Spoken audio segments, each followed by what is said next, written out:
Margret, hallo, grüß dich. Grüß dich, hallo. Ja, und heute haben wir den dritten Bereich von Schwangerschaft, Geburt und jetzt alles das große Thema, was, sage ich mal, so in den ersten 1 bis 2, vielleicht maximal 3 Jahre so auf uns zukommen kann. Mhm.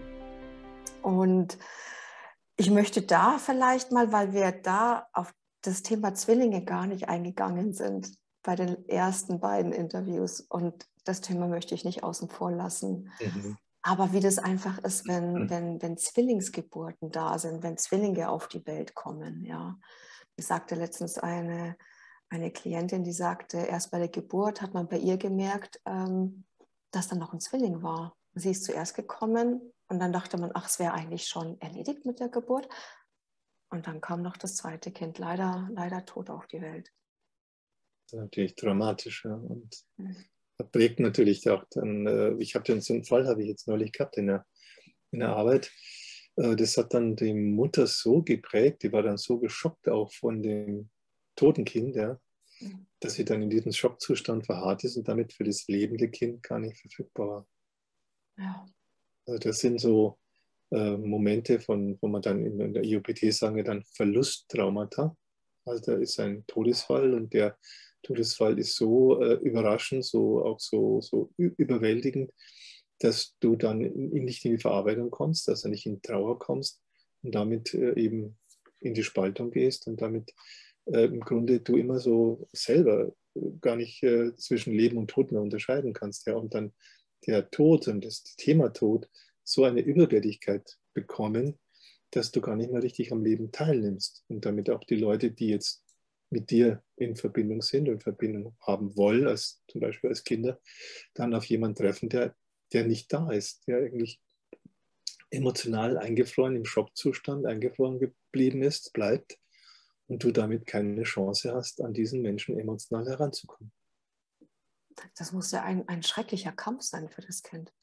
Weil so ein Schmerz, den verarbeitet man ja nicht nach 1, 2 oder 3 Monaten. Sowas braucht ja Jahre, um es zu verarbeiten.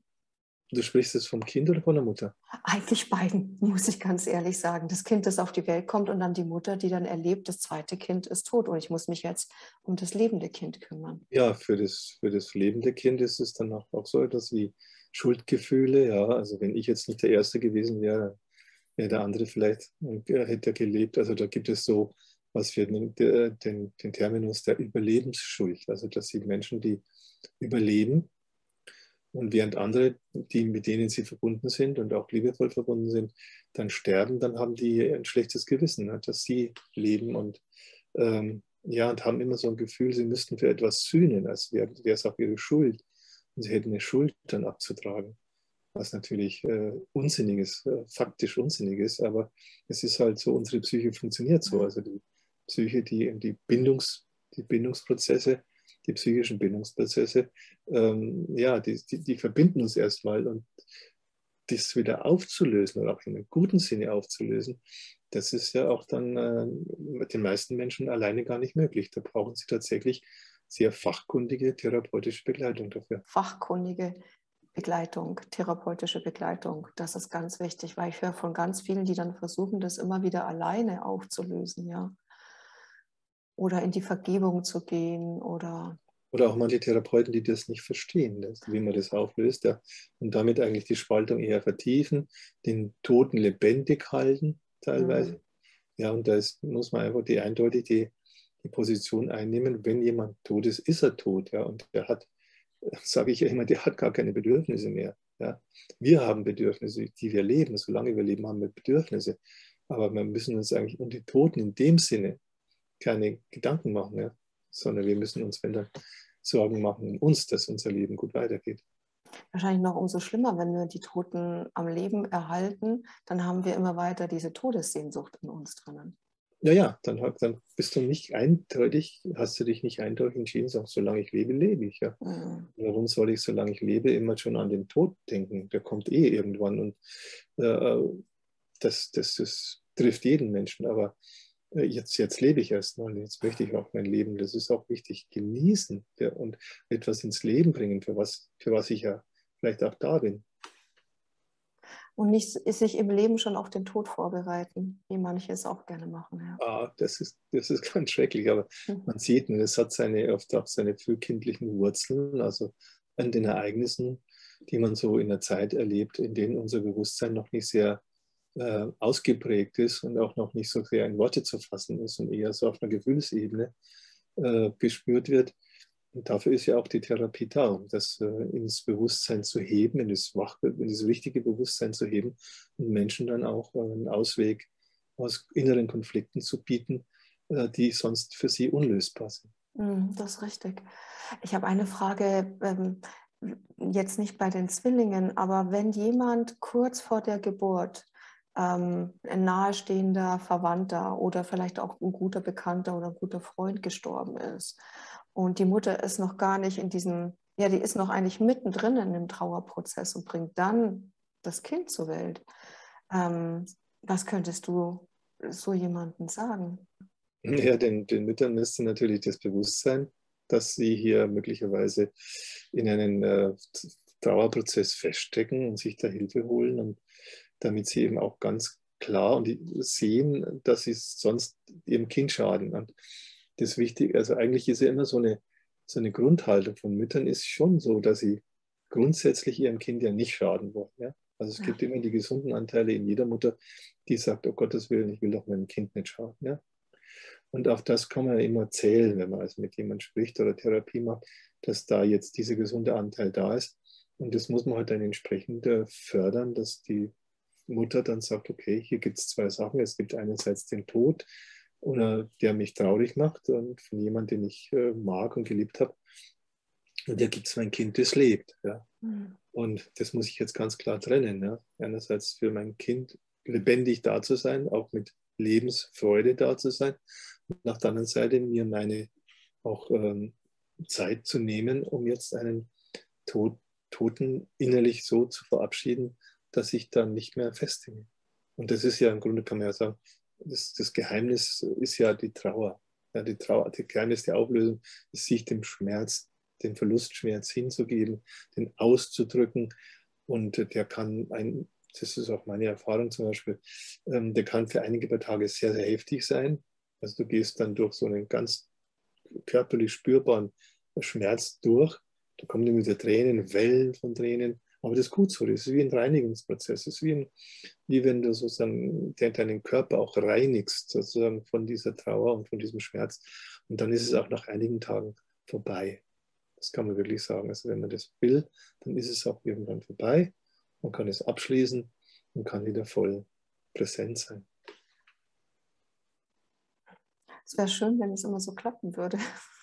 Ja, und wäre auch schön, wenn das zum Beispiel auch von der Mitwelt gefördert würde. Ja? Also dass man zum Beispiel auf Begräbnissen den Menschen dann wirklich, die Menschen ermutigt, ja, ihren Schmerz auszudrücken, zu weinen und nicht die Tränen wegzudrücken und wegzureden und sich vielleicht auch in irgendwelche spirituellen Fantasien zu flüchten, sondern wirklich auch jetzt auch vielleicht von Pfarrern und Priestern oder eben Bekannten immer dem Ende sagen, du, lass es zu, lass deine Tränen zu, tu sie nicht wegdrücken.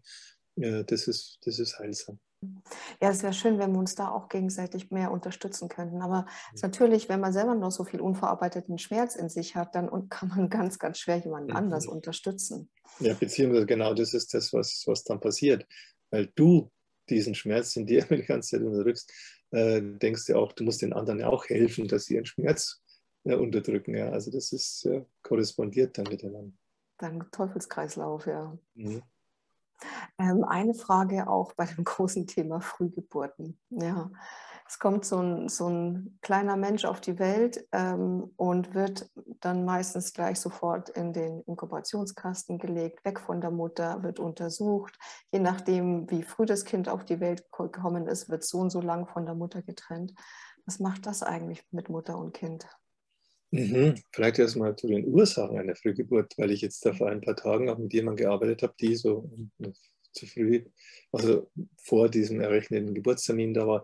Und da hat sich herausgestellt, es war so unerträglich in diesem Bauch der Mutter, weil sie eben nicht gewollt war und eben auch anscheinend aus einer außerehelichen Beziehung stammt und so, dass sie im Grunde die ganze Zeit ein einziges Aushalten war und im Bauch der Mutter und natürlich irgendwie so früh wie möglich daraus. Ja. Mhm. Also da muss man ja immer auch die Frage stellen, welche Ursachen hat jetzt so eine Frühgeburt? Und das andere ist dann, klar, das Kind braucht eigentlich nach der Geburt, braucht es den Mutterkörper, es braucht den Körper der Mutter, um sich daran zu regulieren. Da haben wir in einem Interview schon drüber gesprochen. Wenn das jetzt nicht der Fall ist und du wirst in eine ganz künstliche Umgebung gebracht, da wo alles mechanisch ist, wo alles so, es gibt so, die Wärme ist mechanisch, die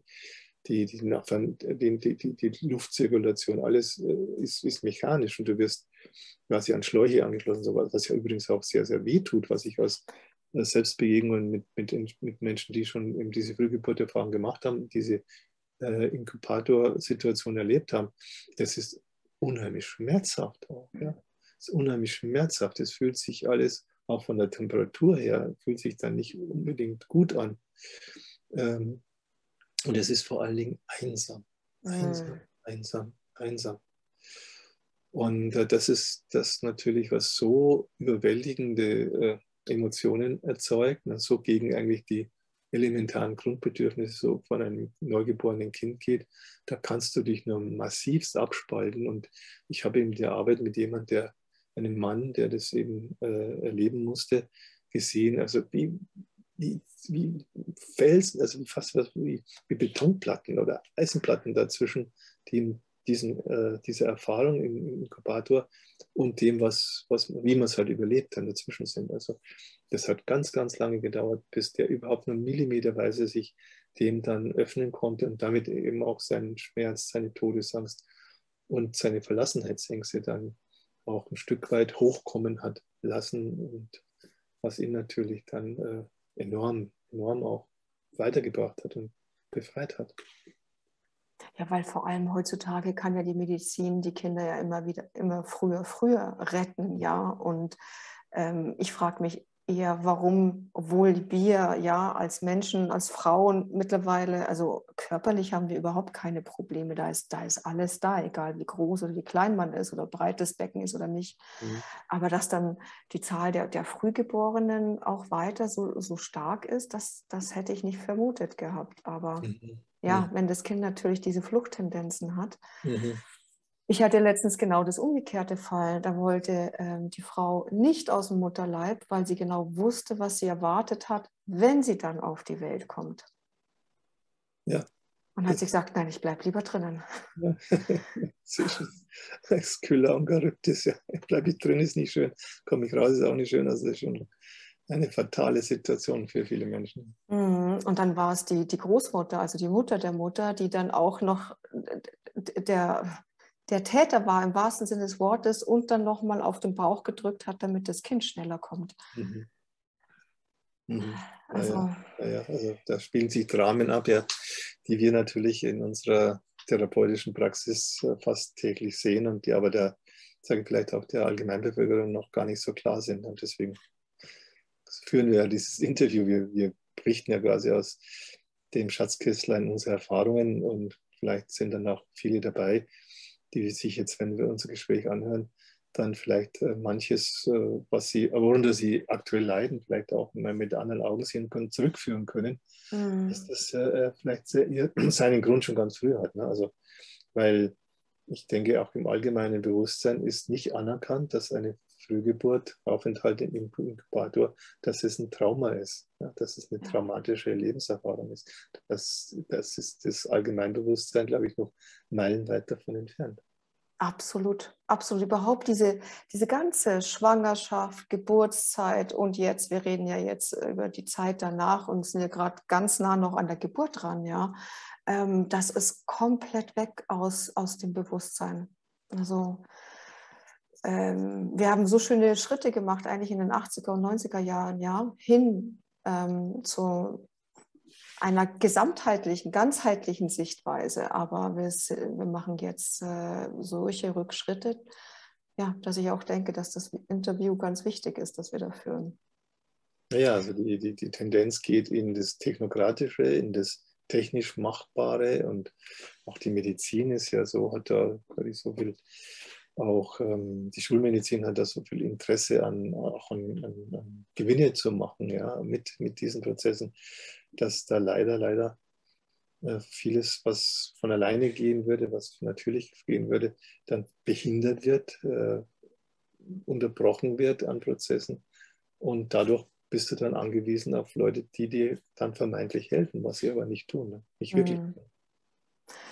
Ja, und wenn dann so ein Kind auf die Welt kommt, da wollte ich dich auch fragen, wie ist das eigentlich, wenn sofort eine körperliche Einschränkung da ist? Also wenn man dann zum Beispiel entdeckt, da ist eine Hüftdysplasie oder ein Bein ist vielleicht schief oder es fehlten Gliedmaßen.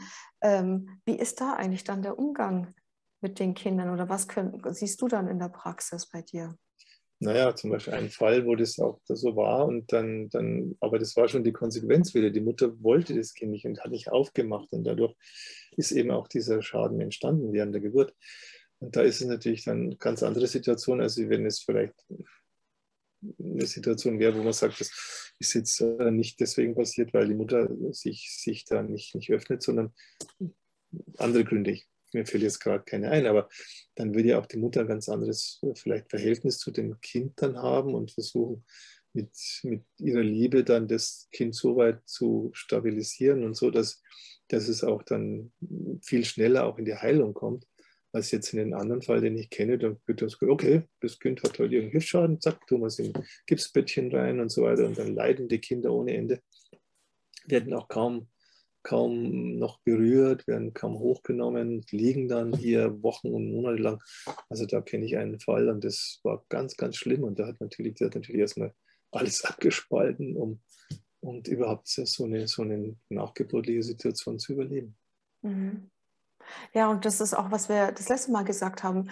Ein Baby, das freut sich normalerweise im Idealfall, auf die Welt zu kommen, das Leben erleben zu können, die Mutter endlich kennenzulernen, den Vater kennenzulernen oder vielleicht auch noch die Geschwister. Und dann fängt das so an. Mhm. Ja, dann bist du abgeschnitten, bist allein gelassen, musst Mhm. Schmerzen über dich ergehen lassen. Das ist ja absolut grauenhaft. Das ist eigentlich ein Wunder, dass wir Menschen das überleben.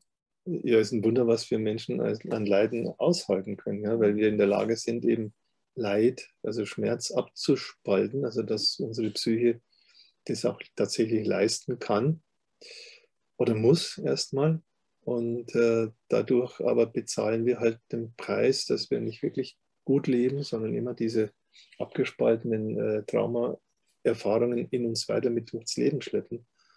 Und deswegen, ja, also das ist ja das, was wir ja auch dann anbieten können mit der IOPT, dass wir sagen, also okay, jetzt ist vielleicht der Zeitpunkt gekommen, wo du in der Lage bist, dich diesen abgespaltenen Themen zu stellen und das in die Heilung zu bringen. Ne? Das ist so das, was wir tun. Und das andere ist ja, dass wir aufklären und die Menschen sensibilisieren, damit Prävention passiert. Also damit eben nicht so viele Traumata passieren, wie sie momentan das leider sich ereignen.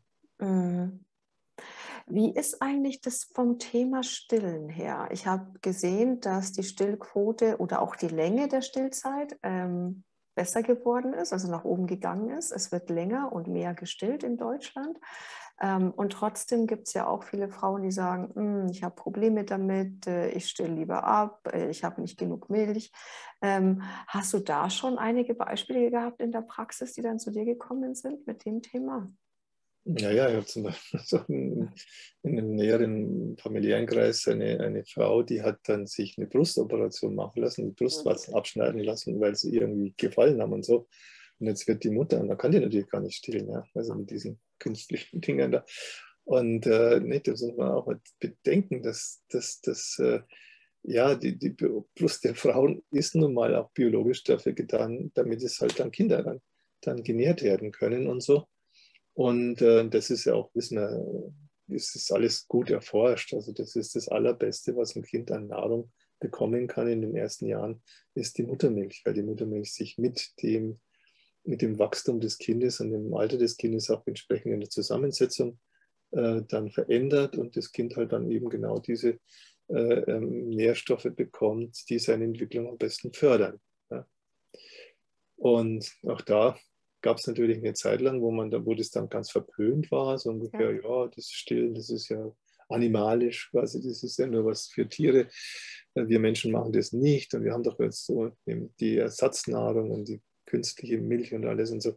Da wurde ja auch viel Propaganda gemacht und wurde auch viel Werbung gemacht, auch teilweise dann auch sehr, sehr irreführende Werbung, dass das sozusagen viel, viel besser wäre für die Kinder. Und darauf sind natürlich auch wieder viele reingefallen. Also das ist wie immer das, wo man Geschäfte machen kann oder viel Geld und Umsatz machen kann. Dort versuchen natürlich auch Geschäftemacher dann entsprechend den Fuß in die Tür zu bekommen. Also von daher hat es jetzt wieder sowas gebraucht, wie die Mütter davon zu überzeugen, dass das Stillen oder die Brustnahrung für ihr Kind, ihr Baby wirklich das Allerbeste ist, was es gibt. Und ja, dass sie sich vielleicht auch da tatsächlich damit auseinandersetzen müssen. Und dann haben wir aber auch die Situation, wo einfach Frauen aufgrund ihrer eigenen, sagen wir, Abgespaltenheit von ihrem Körper, aufgrund ihrer eigenen Traumatisierungen, ohnehin gegen Berührungen allergisch sind, also nicht jemanden nahe kommen lassen, an sich herankommen lassen wollen. Und es gibt natürlich eine unheimliche Nähe, wenn ein Kind plötzlich an jemanden saugt, ja, und dann, wenn du das nicht magst, also ich kenne das jetzt nicht als Frau, aber kann mir das gut vorstellen, wenn dir jemand sagt, dass du dann plötzlich das Gefühl hast, der saugt dich aus oder das ist aggressiv, was das Kind macht. Und also da braucht es eben auch braucht's Mutterliebe. Ohne Liebe geht da gar nichts. Ja. Und ohne diese grundsätzliche Liebe der Mutter zu dem Kind und dass es wirklich, das Kind soll sich gut entwickeln, wird alles dann ja, so etwas, was du ohne Gefühl wird es schlimm. Ja. Ohne Gefühle, ohne dass du positive Gefühle hast, ist es immer ätzend. Es ist immer irgendwie was du halt am liebsten nicht magst und möglichst kurz nur magst. Und also da kommt es immer wieder auch darauf an, welches Verhältnis hat eine Mutter zu ihrem eigenen Körper. Ja, ja, das stimmt. Und dann durch die Geburt wird man ganz, ganz stark daran erinnert. Ja. Ja, und darauf bereitet einen keiner vor. Das ist ja auch wieder das Interessante. Darauf wird man überhaupt nicht vorbereitet, ja. Ja, zum eigenen Körper, zur eigenen Sexualität auch speziell nochmal. Und auch das im Sinne der Prävention müssten einfach junge Frauen schon in der Schule oder so, müssten die dann irgendwie eine Möglichkeit haben, das mal Basisinformationen zu bekommen und sich auszutauschen. Ne? Könnten ja zum Beispiel erfahrene Frauen, die diese Prozesse schon gemacht haben, in die Klassen kommen und mit den Mädchen dann oder auch den Gesamtag, wo die Jungs da mit dabei sind, darüber sprechen und Erfahrungen austauschen und ihnen Erfahrungen weitergeben. So könnte ich mir vorstellen, dass quasi die Generation, die jetzt gerade Mütter ist, ja, denen, die nachwachsen, gute Dienste leisten können, Hilfe geben können. Das wäre so, so wichtig, weil ich war jetzt erst vor einem Monat im Sexualkundeunterricht diesmal dabei und dachte mir, ja, in der Schule ist der Sexualkundeunterricht wird ja gut abgehandelt. Und also das war ein Augenöffner für mich gewesen, weil da kaum Informationen rüberfließen, außer ein paar Fakten in ein paar Stunden und das war es dann gewesen. Also wenn das Sexualkundeunterricht sein soll, also da sind wir noch nicht mal in den Startlöchern. Und gerade das, was du dann auch noch dazu sagst, gehört ja alles mit dazu. Das müsste als Staatskunde oder Menschenkunde, sage ich jetzt einfach mal, müsste wirklich in die Schulen kommen. Genau, das wäre unheimlich traumapräventiv, ne? Also weil viele sonst einfach stolpern da blind hinein in etwas, sind dem nicht gewachsen. Ja? Und es geht ja nicht nur darum, so Sex zu haben und dann vielleicht schwanger zu werden, sondern es geht auch wirklich darum, dann wirklich bewusst Mutter werden zu wollen und zu wissen, ich kann das auch. Ja? Ich habe nicht nur so einen instinktiven Kinderwunsch vielleicht, wie manche haben, der ja dann oft auch aus ganz anderen Motiven nochmal gespeist sind. Ich möchte jetzt endlich, das wissen wir ja gerade, so junge Frauen, die aus ganz desolaten Familienverhältnissen kommen, die dann die Illusion haben, wenn ich dann ein Kind habe, dann habe ich endlich die heile Familie, die ich mir immer schon gewünscht habe. Und das ist ja auch, haut ja natürlich hinten und vorne nicht hin. Ja, oder die denken, ja, 3, 4, 5 Kinder ist ja nicht so wild und dann unter der Last zusammenbrechen mit den Jahren, ja. Mhm. Wie ist es zum Beispiel, wenn die Eltern sich früh trennen? Ja, es ist oft auch für die Kinder ein Schockerlebnis und sie denken dann oft auch, sie sind daran schuld und Mhm. geben sich dann Mühe und wollen dann irgendwie wieder vielleicht auch Kitten, die zusammenbringen, sich entsprechend vielleicht als Vermittler auch sehen. Und selbst wenn die Eltern sich trennen, dann versucht das Kind beiden gegenüber loyal zu sein, es beiden recht zu machen. Solche Fälle habe ich ihm auch schon begleitet. Und das zerreißt aber die Kinder auch Mhm. wieder und spaltet sie. Und von daher müssten den Kindern ganz klar die Botschaft vermittelt werden, es liegt nicht an dir, wenn Mama und Papa sich da nicht mehr verstehen und sich trennen. Hat mit dir jetzt erstmal gar nichts, in dem Sinne nichts zu tun, sondern es ist unsere Sache. Und du darfst uns weiter beide lieben. Du darfst uns beide lieb haben. Ja? Du darfst den Papa lieben und darfst deine Mama lieben, sodass die Kinder eben nicht in einen, wie man so schön sagt, Rosenkrieg hinein verstrickt werden und der jeweilige äh, Mann oder die Frau versuchen, das Kind auf ihre Seite zu ziehen. Das ist das Verkehrteste, was sie tun können. Und jetzt muss ich doch nochmal auf das Thema mit der Pandemie und den Masken zu sprechen gekommen. Ein kleines Kind ist ja auf die ganze Mimik angewiesen, ja. Das Gesicht der Mutter, ob es lächelt, ob sie traurig ist, ob sie nachdenkt oder wütend ist oder was oder abwesend gerade nur ist. Ein Kind braucht diese Spiegelung der Eltern, beider Eltern und der Erwachsenen und auch des Umfelds um sich herum. Was ist, wenn auf einmal jeder Masken trägt? Mhm.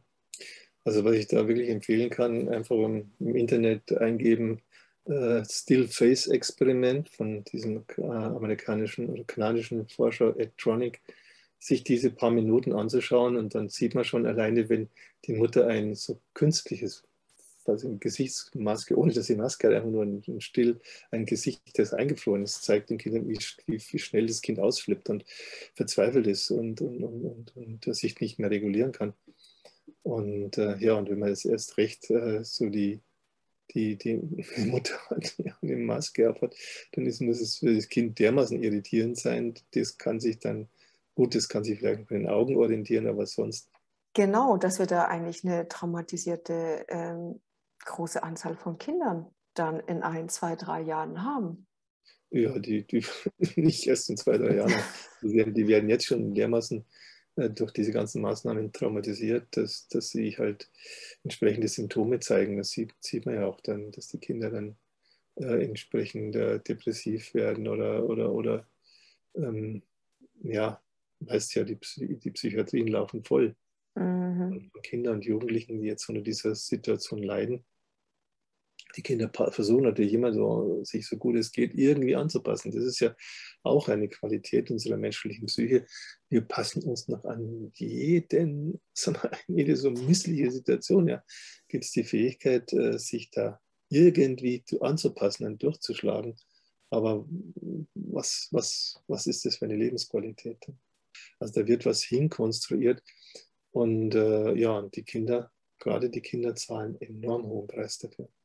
Auch noch mal ein Thema, weil ich sehe auch viele kleine Kinder mit Masken, aber das Gehirn braucht ja noch Sauerstoff. Also Ah, ja. abgesehen jetzt mal von der visuellen Geschichte, ja, du brauchst Sauerstoff. Ich Mhm. meine, die Entwicklung des Gehirns wird damit beeinträchtigt.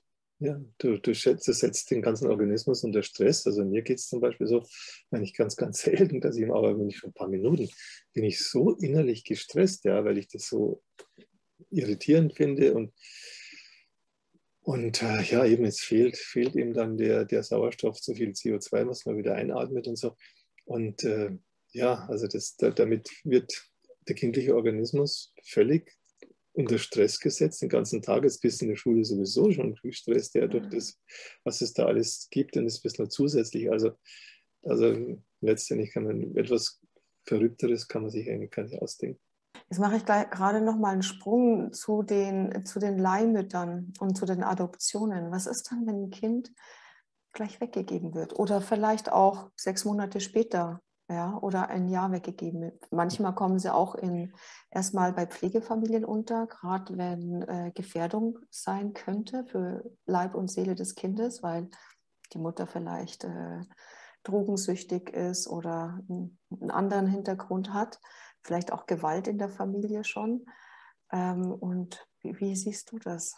Naja, auch da habe ich die Erfahrung machen müssen, dass sagen wir, im allgemeinen Bewusstsein Adoptionen etwas sind, wo man sagt, ach, das ist so toll, da wird doch dem Kind geholfen und das kriegt dann jetzt Eltern und die sorgen sich für das Kind. Meistens sind es ja dann auch Eltern, die ein bisschen finanziell besser dastehen und so.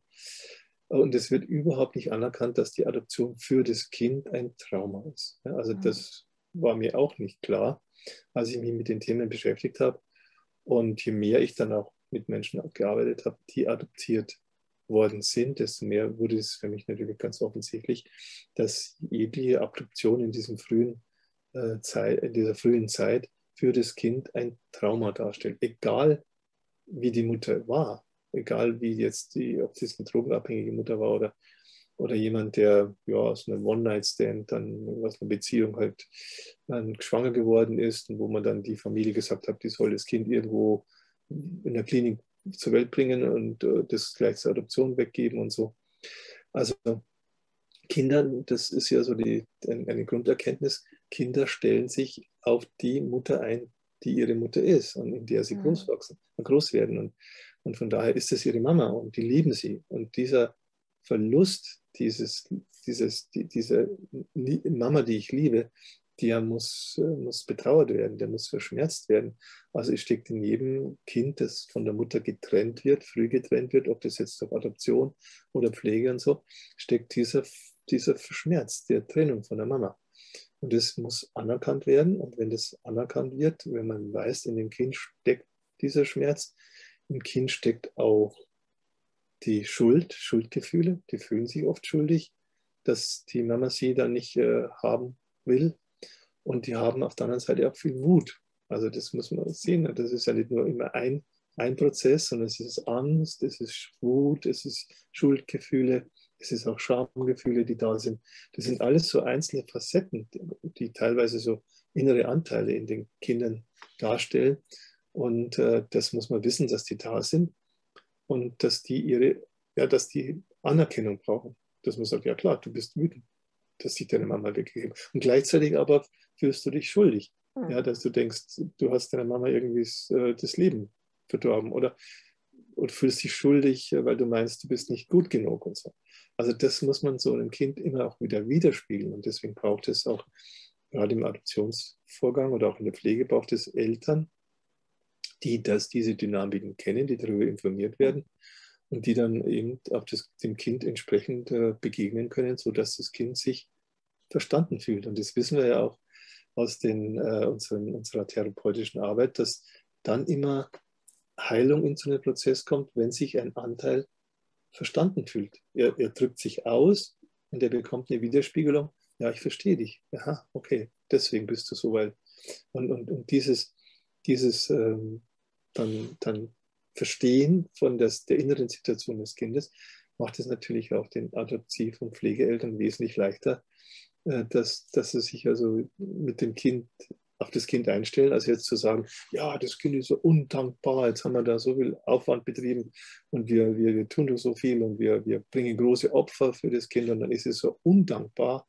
Und dann haben wir irgendwie jemand Falsches erwischt, der hat keinen guten Charakter und so. In diese Richtung geht es ja dann. Und da spielen sich dann auch wieder Dramen ab, die ja bis hin, dass es überall Fälle gibt, wo dann die Pfleger und Adoptivkinder ihre Eltern schlagen oder vielleicht sogar umbringen wollen. Ja. Ja, oder vielleicht auch dann, dass gerade in der Pubertät, wenn es schon schwierig ist, wenn der Abnabelungsprozess dann auch nochmal kommt, dass Pflege- und Adoptiveltern da auch wissen, dass auch genau diese alten Themen alle wieder nach oben kommen, diese unbewussten, ja, von dem Jungen, von dem Mädchen und dass da beide Parteien Hilfe brauchen bei dieser Begleitung und Aufarbeitung. Absolut, ja. Es kann sein, dass sich die Kinder erstmal anpassen, ja, so lange es irgendwie geht. Aber dann eben, wenn sie sozusagen in diese Situation kommen, wo durch die Pubertät ein Umbauprozess auch stattfindet und sie eben auch vor der Situation stehen, jetzt einer erneuten Abnabelung oder Trennung jetzt auch von den Adoptiveltern, dass dann so das innere Chaos hochkommt und ja, dann manche so, am Anfang waren die ganz angepasst, am Schluss landen die dann in der Drogenabhängigkeit.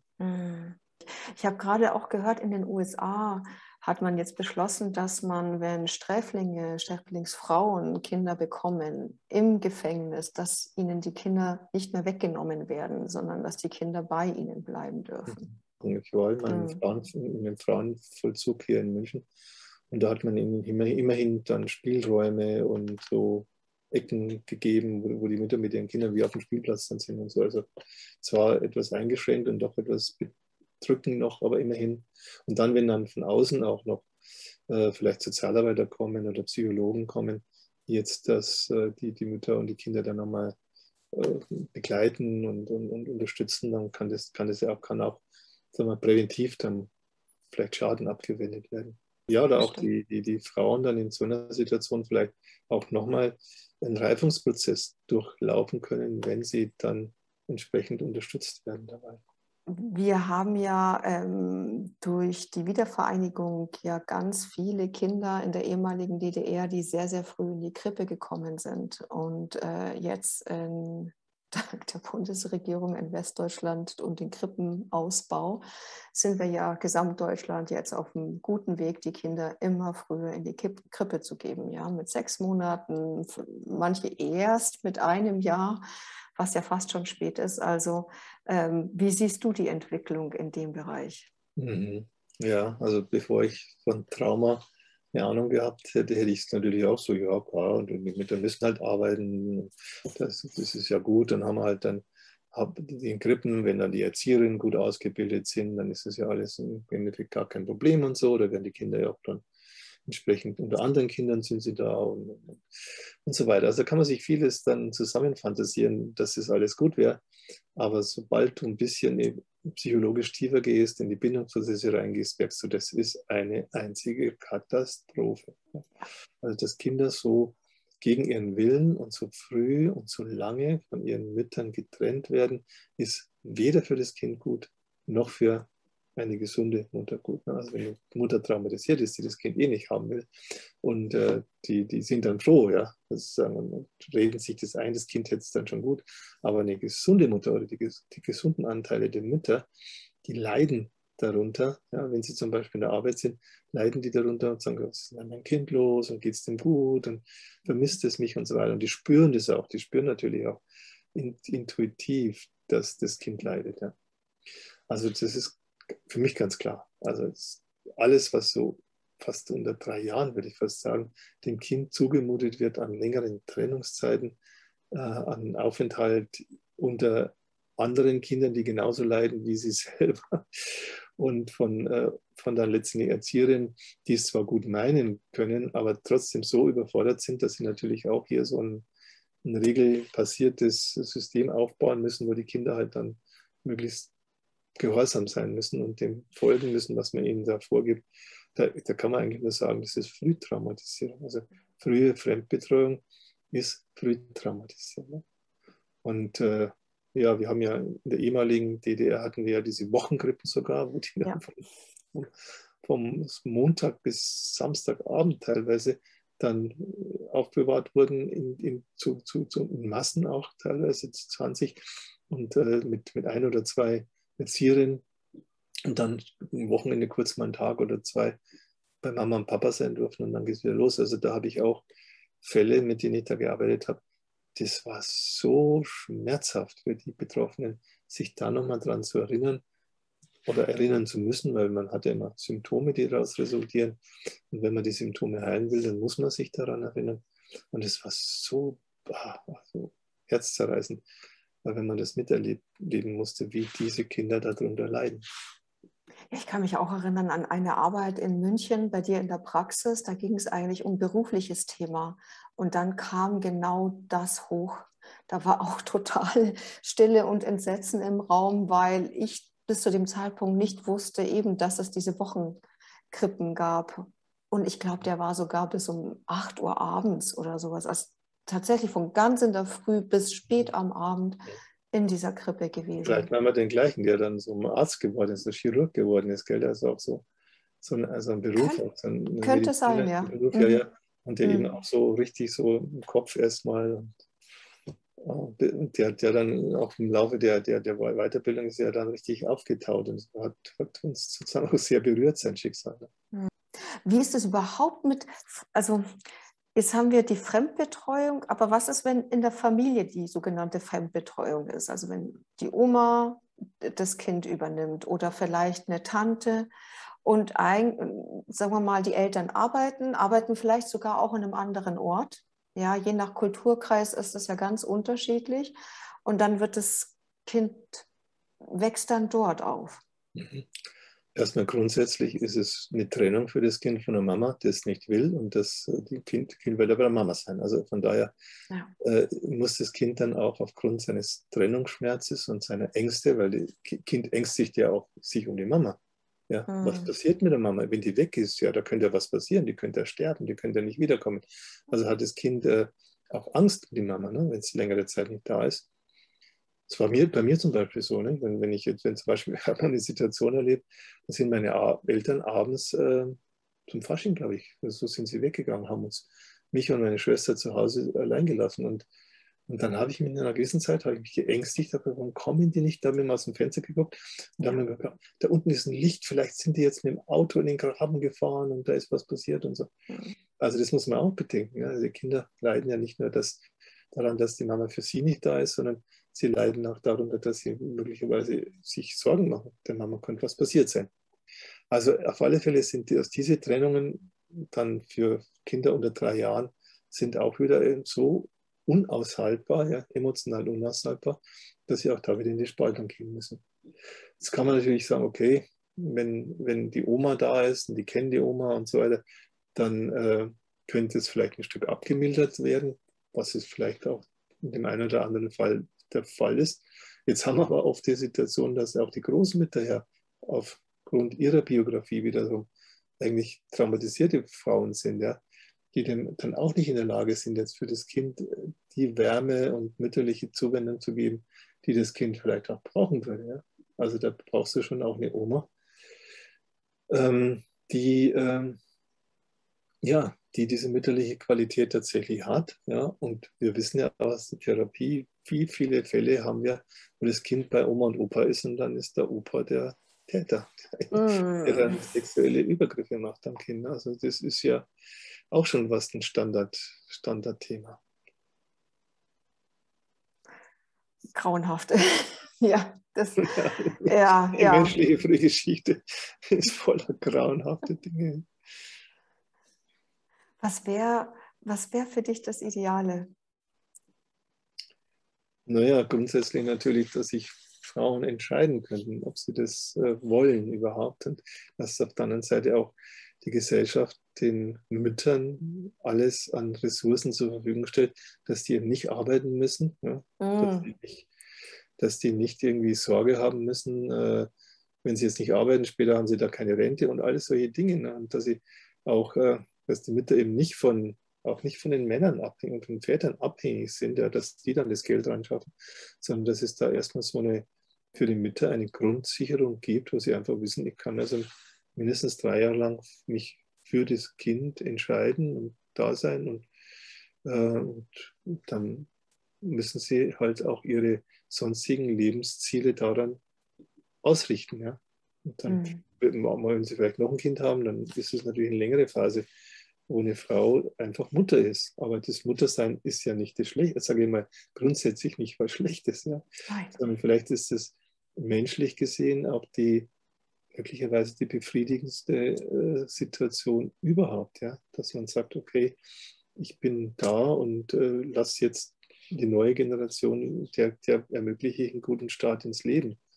Und dann hat man da seine Freude dran und kann sich auch selber, glaube ich, auch das ist immer so ein Gesichtspunkt, selber weiter persönlich entwickeln und macht dadurch einen Reifungsfortschritt, den andere Frauen, die das jetzt nicht machen, so nicht machen würden. Ne? Die dann vielleicht immer in irgendwelchen Partnerbeziehungen dann rumlavieren und ihre Probleme haben und nie den weiteren Schritt dann machen. Aber letztendlich, das muss man auch immer sagen, das muss jeder für sich selber entscheiden und auch verantworten. Ja. Da gibt es nichts, wo jetzt irgendjemand über einem stehen und sagen, das musst du so oder so machen. Ja. Und das ist, glaube ich, etwas, wo wir noch oft auch weit davon entfernt sind, dass wir wissen, das ist mein Leben und ich, die Entscheidungen, die ich treffe, hinter denen muss ich auch stehen. Die kann ich nicht delegieren, kann ich nicht an jemand anders abgeben. Ja. Einfach schon, was wir alles erreicht haben, was wir eigentlich alles schon wissen, wie weit wir uns schon entwickelt haben, als wenn das außer Acht gelassen würde. Gerade beim Thema Kinder bekommen und auch, es heißt ja auch noch Kindererziehung, wie wenn du an jemanden ziehen würdest, ja, wie wenn du an dem Gras ziehen würdest, damit es schneller wächst. Also erziehe ich da irgendwo rum an den Kindern. Mhm.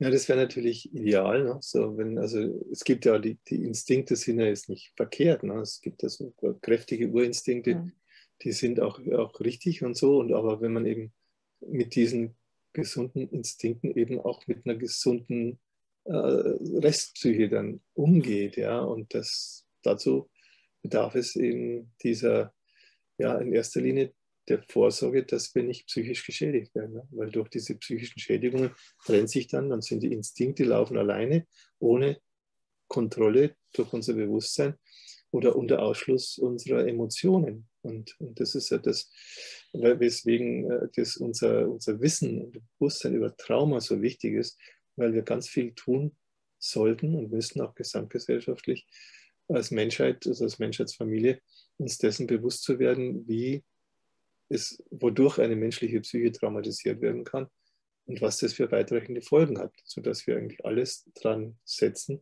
möglichst wenig solcher Traumasituationen zu schaffen.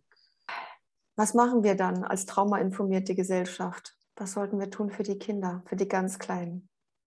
In Ruhe lassen.